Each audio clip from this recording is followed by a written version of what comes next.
Punt d'ordre del dia és la moció sobre la política d'habitatge. Té la paraula en nom del grup parlamentari de Convergència i Unió l'il·lustre senyor Carles Sala.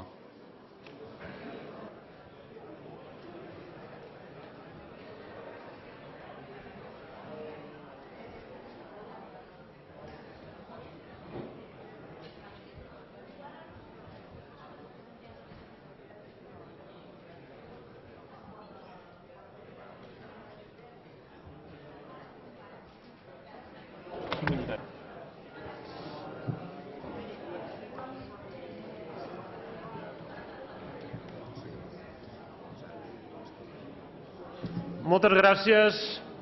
honorable president, senyores i senyors diputats.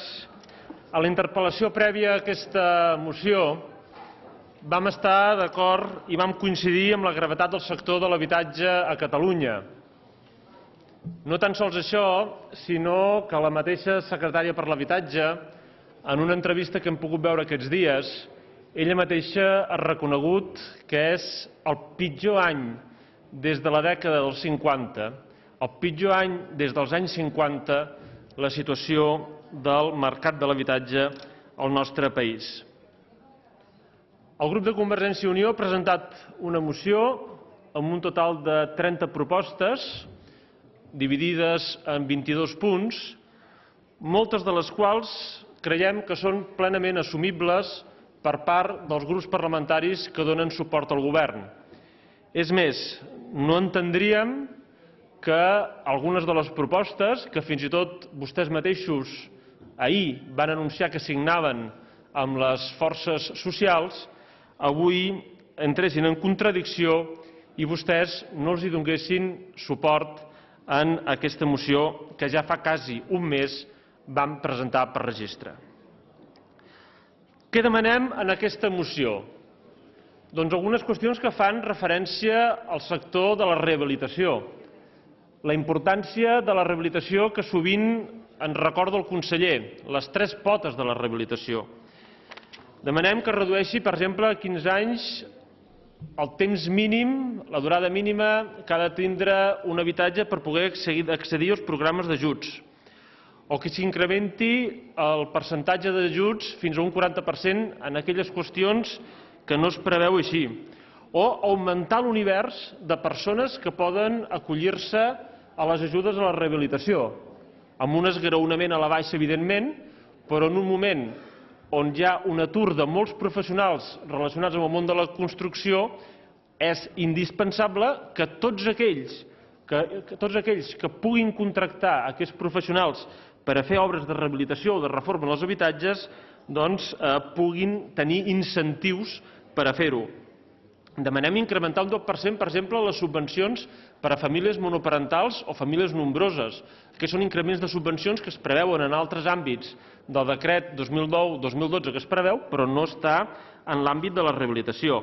Demanem que s'apliqui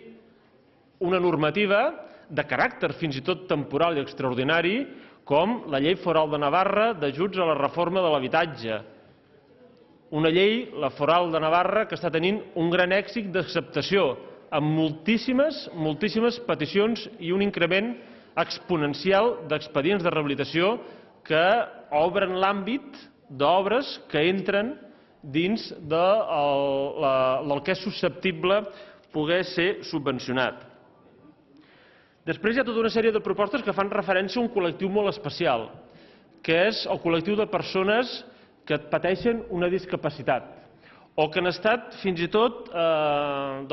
se'ls ha dit que pateixen una malaltia degenerativa, han estat diagnosticats amb una malaltia degenerativa. Creiem que hi ha una sèrie de propostes que ajuden i molt a preveure les dificultats de mobilitat que tindran aquestes propostes i a millorar en aquestes circumstàncies l'usabilitat de l'habitatge en el qual viuen o en el qual hauran d'anar a viure en funció, insisteixo, d'aquest diagnòstic o en funció de la seva situació personal. En un altre àmbit de coses, també en la moció, nosaltres, com a Convergència i Unió, vostès saben que ens felicitem que el decret 2009-2012 incorpori el tema de la copropietat, que és una proposta aquesta que va sorgir de Convergència i Unió. Els demanem que hi hagi en el 2010 suficient consignació pressupostària perquè d'una forma massiva s'incorporin els contractes de copropietat en la fórmula per poder accedir per part de moltes parelles joves a l'habitatge. Sol·licitem una sèrie de qüestions en l'àmbit fiscal, concretament qüestions que el mateix conseller ha anunciat, el 4% de l'IVA superreduït per la compra d'habitatges en protecció pública o per rehabilitació i reforma en aquests habitatges. O demanem, i això també està en el pacte per l'habitatge, però no s'ha creat la comissió que l'annex 2 preveu, el 7% d'IVA, IVA reduït en aquest cas, per totes les obres de reforma i rehabilitació d'habitatges que siguin en aquest cas o tinguin la condició d'habitatge lliure. Per tant, insisteixo, me resulta impossible fer un desglòs d'aquestes 30 propostes, són moltes propostes i insisteixo, ens resulta a nosaltres incomprensible o ens resultaria incomprensible i demostraria una falta de voluntat per part del govern o per part dels grups que donen suport al govern de mantenir un mínim diàleg en les propostes de l'àmbit